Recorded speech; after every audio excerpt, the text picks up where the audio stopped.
तुम्ही आज वाराणसीच्या म्हणजेच काशीच्या गल्ल्यांमध्ये फिरताय आणि अचानक तुम्हाला एखाद्या पाठीवर नाव दिसलं, दीक्षितवाडा, पटवर्धनवाडा किंवा विंचुरकरवाडा, तर तुम्हाला आश्चर्य वाटेल ना? उत्तर प्रदेशच्या मातीत गंगेच्या काठावर ही मराठी नावं आली कुठून? आज आपण जेव्हा काशी विश्वेश्वराच्या भव्य कॉरिडॉरमध्ये, तेव्हा तिथे आपल्याला पुण्यश्लोक अहिल्यादेवी होळकर यांचा पुतळा दिसतो.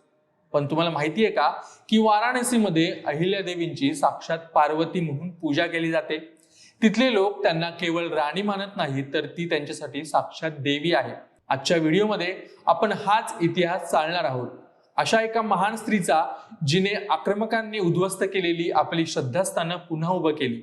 आज आपण जाणून घेणार आहोत काशी, अयोध्या ते अगदी रामेश्वर पर्यंत पसरलेल्या मराठी साम्राज्याच्या पाऊलखुणा. इतिहास सांगतो की आपल्या देशांवर अनेक परकीय आक्रमकांनी हल्ले केले. काशी विश्वेश्वर असो, सोरठी सोमनाथ असो किंवा बिहारचं विष्णुपद मंदिर, या आक्रमकांनी आपली मंदिरं फक्त पाडली नाहीत, तर आपली संस्कृती, आपला देश संपवण्याचा प्रयत्न केला. हिंदूंच्या अस्मितेवर घाला घालणं हा त्यांचा जिहाद होता. मंदिरं पाडली जायची आणि पुन्हा बांधली जायची आणि पुन्हा पाडण्याचे फतवे निघायचे. अशा भयानक काळोखात तेजस्वी किरण म्हणून जन्माला आल्या त्या म्हणजे अहिल्यादेवी होळकर. अहमदनगरच्या एका छोट्याशा गावातून म्हणजे चौंडीतून आलेल्या अहिल्यादेवी, ज्यांच्या माहेरी खंडोबाची भक्ती होती आणि सासरी शिवशंकराचं वेड होतं. ही भक्ती नुसती पूजा अर्चा करण्यासाठी नव्हती, तर ती एक शक्ती होती. अहिल्यादेवींनी कोणताही मोठा संघर्ष न करता आपल्या आध्यात्मिक आणि सांस्कृतिक शक्तीच्या जोरावर या विध्वंसाला उत्तर दिलं. जिथे जिथे मंदिरं पाडली गेली, तिथे तिथे अहिल्यादेवींनी पुन्हा कळस चढवले. अहिल्यादेवींनी केवळ मंदिरं बांधली नाहीत, तर त्यांनी संपूर्ण देशाचा नकाशा आपल्या कार्यांनी व्यापला. आज आपण ज्याला चारधाम म्हणतो, त्या प्रत्येक ठिकाणी त्यांनी भाविकांची सोय केली. सोरठी सोमनाथ, ओंकारेश्वर, मल्लिकार्जुन, औंढा नागनाथ, महाकाळेश्वर, अयोध्या, नाशिक, द्वारका ही यादी संपणारी नाही. पण फक्त मंदिरावर थांबल्या नाहीत. एखादा भाविक जेव्हा लांबून प्रवासाला येतो, तेव्हा त्याला पाणी मिळावं म्हणून त्यांनी विस्तीर्ण घाट बांधले. त्याला जेवण मिळावं म्हणून अन्नछत्र उघडली. त्याला राहण्यासाठी धर्मशाळा बांधल्या. नाशिक, त्र्यंबकेश्वर, प्रयाग आणि काशीमध्ये आजही त्यांनी बांधलेले घाट भक्कमपणे उभे आहेत. विशेष म्हणजे त्या काळात त्यांनी तीर्थक्षेत्रांच्या ठिकाणी नामांकित वैद्यूंनाही बसवले, जेणेकरून आजारी प्रवाशांवर उपचार होऊ शकतील. त्यांच्याकडे दोन प्रकारचे खजिने होते, एक खाजगी आणि दुसरा सरंजामी. खाजगी तिजोरीत त्यांना वारशाने मिळालेले तब्बल 16 कोटी रुपये होते. त्यांनी काय केलं माहितीये? प्रशासनाचा आणि सैन्याचा खर्च सरकारी तिजोरीतून केला, पण लोकांच्या कल्याणासाठी त्यांनी स्वतः वैयक्तिक पैसा खर्च केला. महेश्वर दरबाराच्या बातमीपत्रात त्या अभिमानाने लिहितात, मी जे अन्न खाते ते सुद्धा याच पैशातून नाही. हे पारदर्शकता आजच्या नेत्यांकडे पाहायला मिळते का?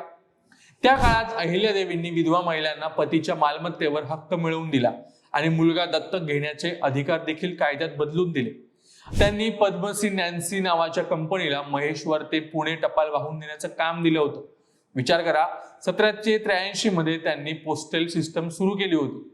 वाराणसीमध्ये गंगेच्या काठावर जवळपास 80 घाट आहेत.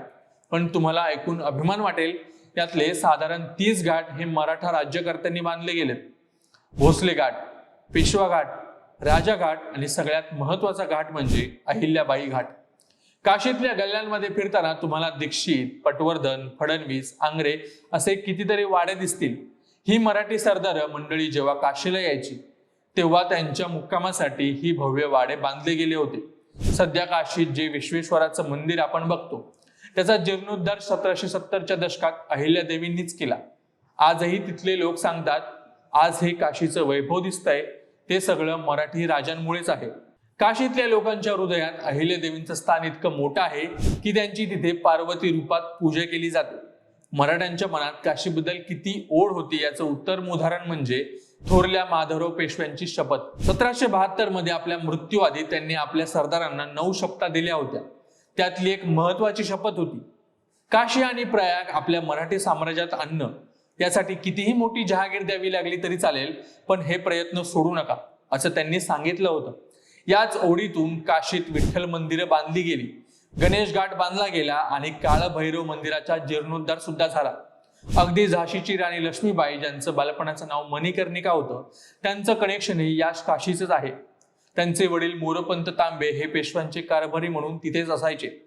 खुद्द छत्रपती शिवाजी महाराज सुद्धा आग्र्याहून सुटल्यानंतर त्या काळात काशीत राहिले होते.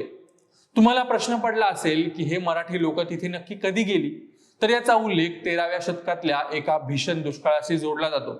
महाराष्ट्रात जेव्हा दुष्काळ पडला तेव्हा कोकणातील अनेक ब्राह्मण आणि पुरोहित कुटुंब रोजगाराच्या वेद शिक्षणाच्या शोधात काशीकडे गेली. आजही तिथे 400 ते 450 मराठी कुटुंब राहतात. त्यांचा मुख्य व्यवसाय आजही पौराहित्य हाच आहे.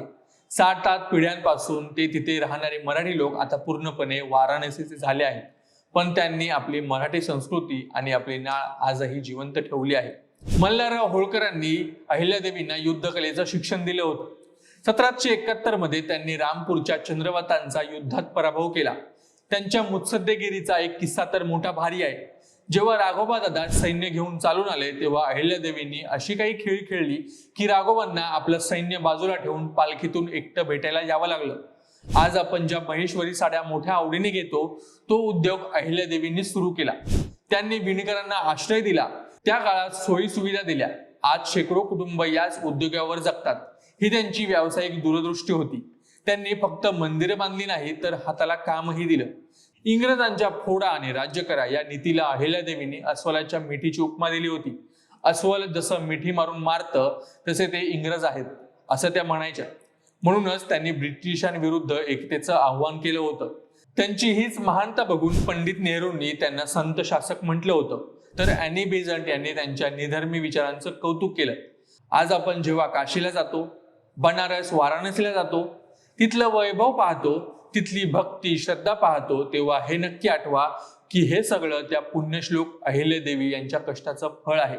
त्यांचा हा सुशासनाचा इतिहास आपल्या पुढच्या पिढीपर्यंत पोहोचवणं ही आपली जबाबदारी आहे. त्यामुळे हा व्हिडिओ जास्तीत जास्त लोकांपर्यंत शेअर करा आणि अशाच व्हिडिओसाठी अभिजात मराठी विशेषला नक्की सबस्क्राईब करा.